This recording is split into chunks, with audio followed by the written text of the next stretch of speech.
কোন মা বাবা যদি 5টা সন্তানকে 500কে দেখে, যে ছেলে মেয়ে টাকা কামাবে তার ছেলে মেয়ের আদর বেশি করবে, বুকে টেনে রাখবে,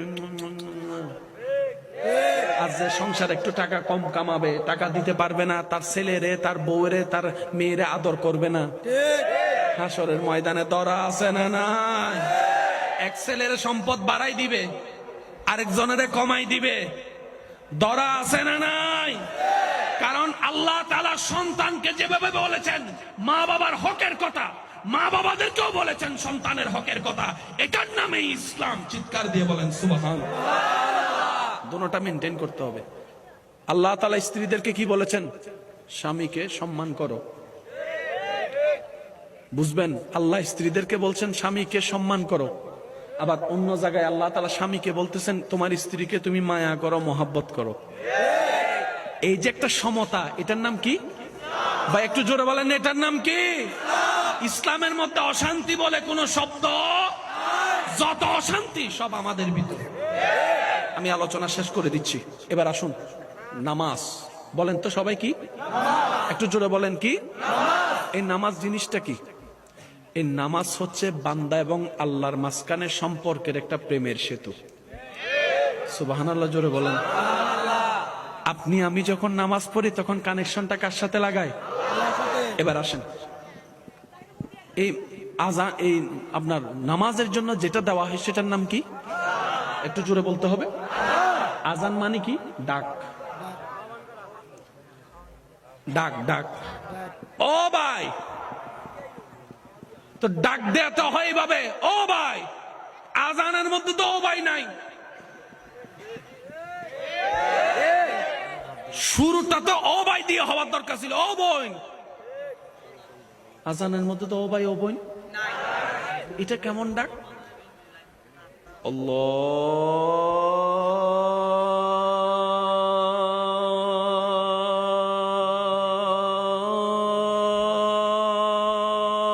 আল্লাহু আকবার,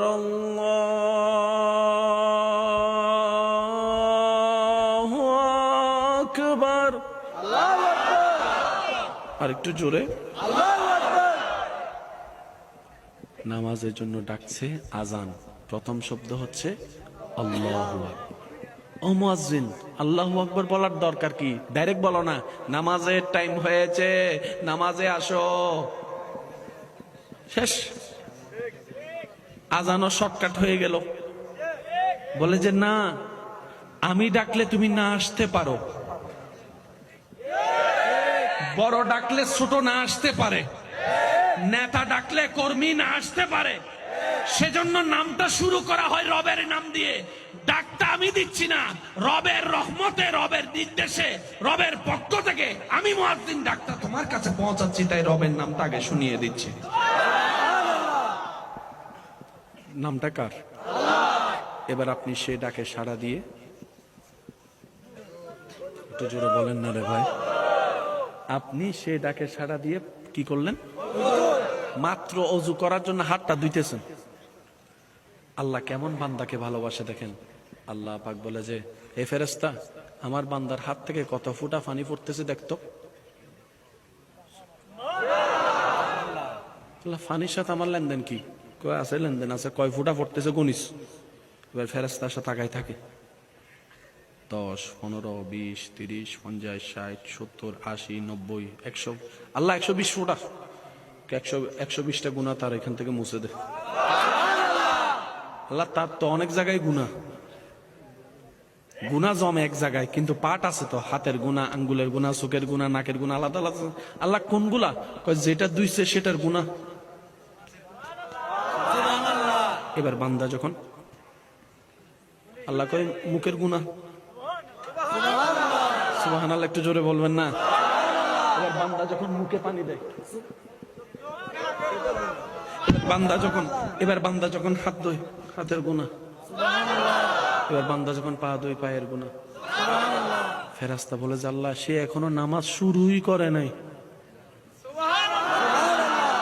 ওর জোর সে কাহো না ইয়ার সুবহানাল্লাহ। আল্লাহ, ও এখনো নামাজ শুরুই করে নাই, তোমার সাথে প্রেমের সম্পর্ক এখনো লাগাই নাই। শুরু করার আগে, তোমার দরবারে আসার আগে তুমি এত দেওয়া শুরু করলা। আল্লাহ পাক বলে যে দিলাম কই, এখনো মাত্র গুনাহ সরাইছি যে না। আল্লাহ পাক বলে যে হাতের গুনাহ সরাইছস, আল্লাহ 120টা সরাইছি, একটা কাজ কর, 120টা সওয়াব যোগ কর। সুবহানাল্লাহ। গুনাহকে মাইনাস করছে, সওয়াবকে প্লাস করতেছে। এখনো সে মসজিদে যাই নামাজে দাঁড়ায়।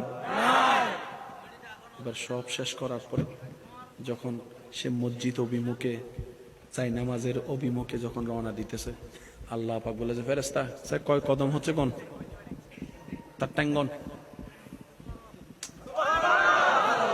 সে কয় কদমে যাচ্ছে কদম গন। এবার অজুখানা থেকে শুরু করে মসজিদ পর্যন্ত সে গেছে 60 কদম। আল্লাহ পাক বলে যে 60 কদমের গুনাহ মাফ, 60 কদমের সওয়াব লেখ। এবার সে ওখানে যাই মসজিদ তাকাইছে, যাই নামাজ তাকাইছে, আল্লাহ পাক বলে যে চোখের সওয়াব লেখ, চোখের গুনাহ মাফ কর। এখনো নামাজ শুরু, একটু জোরে বলেন, এখনো নামাজ শুরু। এবার বান্দা রবকে খুশি করার জন্য আপন জায়গায় মাত্র দাঁড়িয়েছে, নামাজের দেশে ডুববে। আল্লাহ পাক বলে যে ফেরেশতা গুনাহ টুনা তো অনেক জড়াইছস, কদ্দুর আছে? আল্লাহ আরো 5 কেজি মতো আছে। নামাজে আসা মানে তো আমি রবের দরবারে হাজিরা দেওয়া। সুবহানাল্লাহ, জোরে বলেন। আমার নবীজি কি বলছেন? নবীজি বলছেন বান্দা যখন সিজদায় যায় নামাজে, তখন তার কপালটা জমিনে লাগে না, রবের দরবারে গিয়ে লাগে। যখন নামাজে দাঁড়ায় তখন সে বাংলাদেশে, চট্টগ্রামে, ঢাকা, বরিশাল, সিলেটে থাকে না, সে রবের রহমতের দরবারে চলে যায়। এবার রব বলছে আমার বান্দা যেহেতু আমার কাছে আসতেছে, গুনাহ মানে তো না পাক, না পাকি নিয়ে তো আমার কাছে আসতে পারবে না। ও ফেরেশতা একটা কাজ কর, গুনার বোঝাটা সরাই ফেলা। এবার গুনার বোঝা যখন সরে যায় পুরাটা পবিত্র হয়ে যায়। এবার আল্লাহ পাক বলে যে বান্দা আয়। তখন আপনি বলেন আল্লাহু আকবার। আমরা ঢুকে গেছি কার দরবারে? বলেন না কার দরবারে? তো ঢুকছি যখন একটু কথা বলার, এবার আপনি বললেন আলহামদুলিল্লাহি রাব্বিল আলামিন। আপনার আমার সাথে দেখা হলে সালাম, প্রথম হচ্ছে সালাম। আল্লাহকে তো সালাম দেওয়ার কোনো সুযোগ। আল্লাহর বর্ণনা করতে হবে পবিত্রতা, আল্লাহর বর্ণনা করতে হবে কি? পবিত্রতা। এবার আপনি বললেন সমস্ত প্রশংসা আল্লাহ তোমার জন্য। একটু অনুভব করে দেখেন না, আল্লাহ আমি গুনাহগার আসছি। আল্লাহ পাক বলে যে কেন আসছস, কিছু বলবি?